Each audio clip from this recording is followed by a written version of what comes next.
আজকে আমি চলে গেছিলাম উত্তর মেট্রো স্টেশনে। যদিও আমার গন্তব্য ছিল উত্তরা সেন্ট্রাল মেট্রো স্টেশন। কিভাবে আমি সেন্ট্রাল মেট্রো স্টেশন থেকে উত্তর মেট্রো স্টেশনে গেলাম আর এখানে যে কি দেখলাম সেটাই শেয়ার করব আজকে আপনাদের সাথে।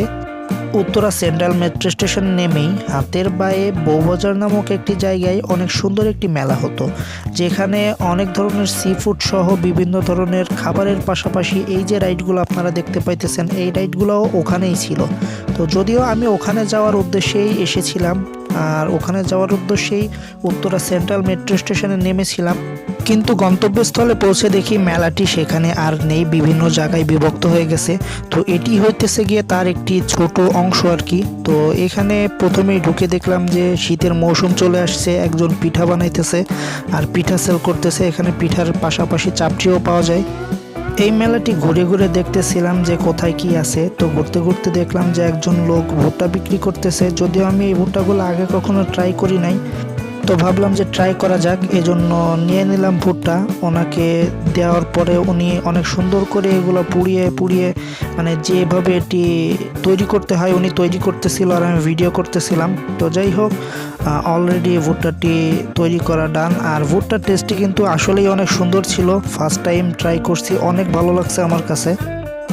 এখানে একটি মজার জিনিস যেটি দেখলাম সেটি হইতেছে গিয়ে এই যে ঘোড়ার গাড়ি রাইড আর কি। খুবই রিজনেবল প্রাইসের ভিতরেই আপনারা এই ঘোড়ার গাড়িগুলা রাইড করতে পারবেন আর অনেক মানে লং টাইম ধরেই রাইড করতে পারবেন। অনেক বড় একটি রাইড দিবে আপনাদেরকে, রাইড শেয়ার দিবে। আর যদি আপনারা না চান, যদি চান যে আপনাদের শিশুদেরকে বা বাচ্চাদেরকে মানে ঘোড়ায় চড়াবেন, তাহলে এখানে ঘোড়ার গাড়ির পাশাপাশি ছোট ছোট মানে সিঙ্গেল যে ঘোড়াগুলি তাদের পিঠে করে যে বাচ্চাদেরকে চড়াইতেছে আপনারা দেখতেছেন, এইভাবে চড়াইতে পারবেন। এখানে বাচ্চাদের জন্য কিডস জোন ছিল, যেখানে বাচ্চারা খেলাধুলা করতেছে আর বাচ্চাদের বিনোদনের জন্য বেশ কিছু রাইডও এখানে ছিল। এগুলা দেখার পরে চলে গেছিলাম ফুড আইটেমের দিকটাতে, যে এখানে কি ধরনের ফুড আছে। আমি এক্সপেক্ট করছিলাম যে যেহেতু ওই মেলার ভিতরে সি ফুড ছিল, তো এই মেলার ভিতরে হয়তো বা আমি সি ফুড পাবো, কিন্তু আমি এই মেলার ভিতরে সি ফুড পাই নাই। যদিও এখানে বিভিন্ন ধরনের হাঁসের মাংস আর হইতেছে গিয়ে গরুর কালা ভুনা, লাল ভুনা এগুলাই ছিল। আর একটু এগিয়ে দেখলাম যে এখানে ডোসা বিক্রি হইতেছে। ভাই ডোসা কত করে? মশলা 100, রেগুলারটা 80 টাকা। রেগুলার 80 আর বাটার 120 টাকা। বাটার 130 টাকা।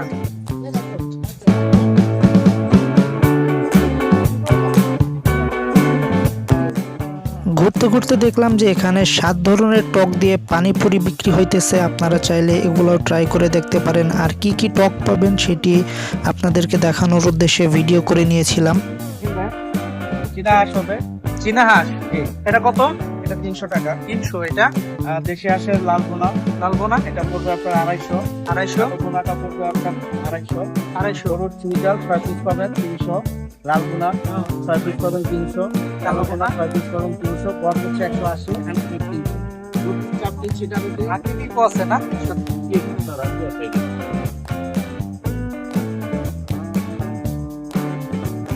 এখানে বিভিন্ন মাংসের আইটেমের সাথে আপনারা হান্ডি বিফটাও পেয়ে যাবেন, যেটি দেখে আমার কাছে আসলে অনেক ভালো লাগছে। তো আপনারা চাইলে এখানে এসে হান্ডি বিফ ট্রাই করে দেখতে পারেন। আমি মূলত ঘুরে ঘুরে আপনাদেরকে দেখানোর উদ্দেশ্যে ভিডিও করতেছিলাম আর খুঁজতেছিলাম যে এমন একটি স্টল যেখানে লো প্রাইসে ভালো মানের কালা ভুনা বা হাঁসের মাংস পাওয়া যাবে। তো এখানে একটি দোকান পেয়েও গেলাম আমি। কোনটার প্রাইস কেমন? এটা আপনার 250। 250। 250। 180। 180। কালা ভুনা 200। আচ্ছা, আর ইয়া রুটি 10 টাকা। রুটি 10 টাকা না? ওনাদের স্টলের নাম হইতেছে গিয়ে চাইপাই হাঁসের মাংসের দোকান। আর ওনারা স্বামী স্ত্রীর সাথে ওনাদের একটি ছোট বাচ্চাও আছে, যে দোকানে বাবা মায়ের সাথে মানে হেল্প করে আর কি। তো যাই হোক, আমি ওনাদের কাছ থেকে গরুর কালা ভুনা আর হাঁসের কালা ভুনা নিয়ে নিছিলাম।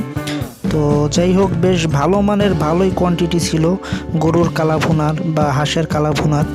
ওনারা এই হাঁসের মাংসগুলো নিজেদের বাসা থেকেই রান্না করে এখানে নিয়ে আসে।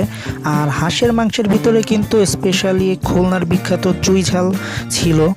আর গরুর কালা ভুনার ভিতরে চুইঝালটা ছিল না, কিন্তু হাঁসের মাংসের ভিতরে কিন্তু আপনারা এটা পেয়ে যাবেন। এখানে হাঁসের লাল ভুনা প্লাস হাঁসের কালা ভুনাও পাবেন।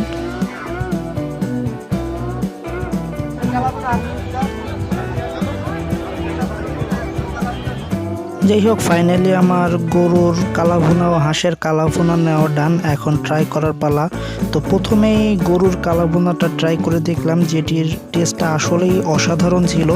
আর হাঁসের কালাভুনাটা এভারেজ ছিল। এটি যে আসলে অনেক অসাধারণ ছিল এটা বলা মানে ভুল হবে। এটা মোটামুটি হাঁসের মাংসের মানে নর্মাল টেস্ট যেমন এমনই ছিল। এটার ভিতরে আমি কোনো বিশেষত্ব খুঁজে পাই নাই। কিন্তু ওনাদের রুটিগুলো ছিল অনেক সুন্দর, অনেক সফট। আর রুটিগুলো দাম অনুযায়ী মনে হইলো অনেকটাই বেশি পাতলা ছিল আর কি। তো যাই হোক, এবারে যে সব মিলে মোটামুটি ভালোই ছিল। আর আপনারা এখান থেকে চাইলে গরুর কালাভুনাটা ট্রাই করতে পারেন, তবে হাঁসের কালাভুনাটা ট্রাই করা বেস্ট চয়েস হবে বলে আমার মনে হয় না। খাওয়া দাওয়া শেষে আর একটু ঘোরাঘুরি করে আমরা চলে আসছিলাম। পুরো ভিডিওতে গাইজ আমি আপনাদেরকে এই জায়গার লোকেশনটা বলি নাই বা বলতে ভুলে গেছি বলা যাইতে পারে। যাই হোক, এখানকার লোকেশন আমি ডিসক্রিপশন বক্সে দিয়ে দিব, আপনারা চাইলে ওখান থেকে দেখে যেয়ে ঘুরে আসতে পারেন। আজকের ভিডিও এতটুকুই। আল্লাহ হাফেজ।